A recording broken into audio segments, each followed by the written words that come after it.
I had to reduce to plant-based diets, and the reason being is that I'm allergic to cow's dairy milk. Okay, although I can have meat, I have to make sure there's no milk in it because I have an allergy. So most of the food that I consume are plant-based.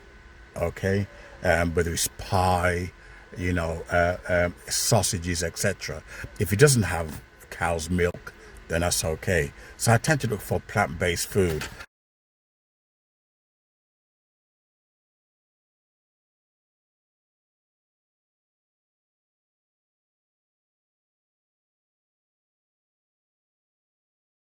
because it means that I know there's no milk in it. However, I've been doing some research on who was the founders of plant-based diet, and it's interesting because this African name has struck fear into the Western pharmaceutical company's name because they have attributed, this plant-based invention for it to be from a European, but it was not.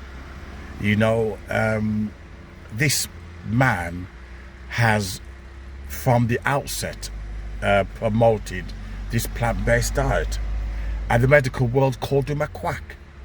So if it's a quack, what are the supermarkets doing selling all these plant-based products? It doesn't make sense.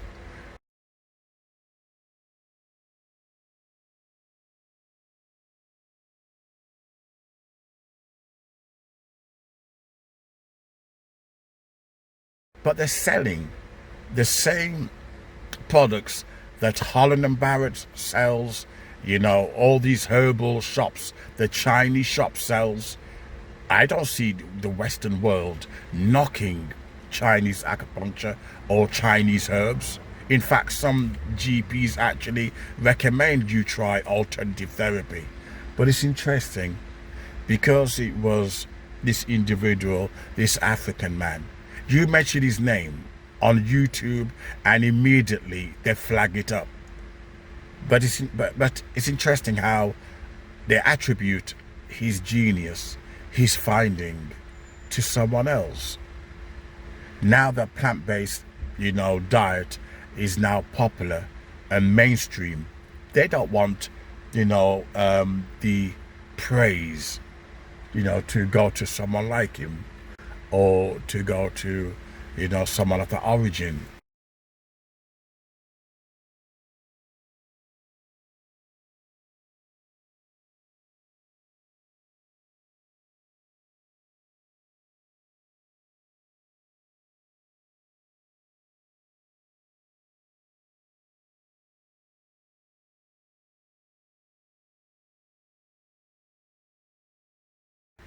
They rather pretend that it came from a European source, which isn't true. The African spirituality always pointed towards living off the land, living akin close to nature, herbs and it's always been a part of the African philosophy, the African medicine. It's always been a part of that psychology, a part of that culture. But somehow the Western world it's the same thing with what's the word called it in anesthetic. Anesthetic, where you go wonder, that was founded by voodoo. What they did, they went into which part of Africa, the Western scientists, to steal, the recipe, the ingredients, and then pass it off as if it was one of their own. Look, they're not going to put it on encyclopedia or put it on internet where anesthetic come from. They're not going to tell you. You need to watch The Serpent and the Rainbow in order to see, which is based on the truth. This is what they do. They hide the inventions until they can pretend, there's something in it, but we'll pass it off as it's Sebi jazz music. Sebi jazz music and blues. Elvis Presley popularized it. Whereas before it was notably black music. But when Elvis Presley came along, he was the king of rock and roll. And this is what happens. They take credit for it. And you can't even mention his name. You can't. because you know full well that unless you put his face, they change the title so Google Lens can't pick up on it. This is how secretive they are and deceitful when they want to hide black inventors.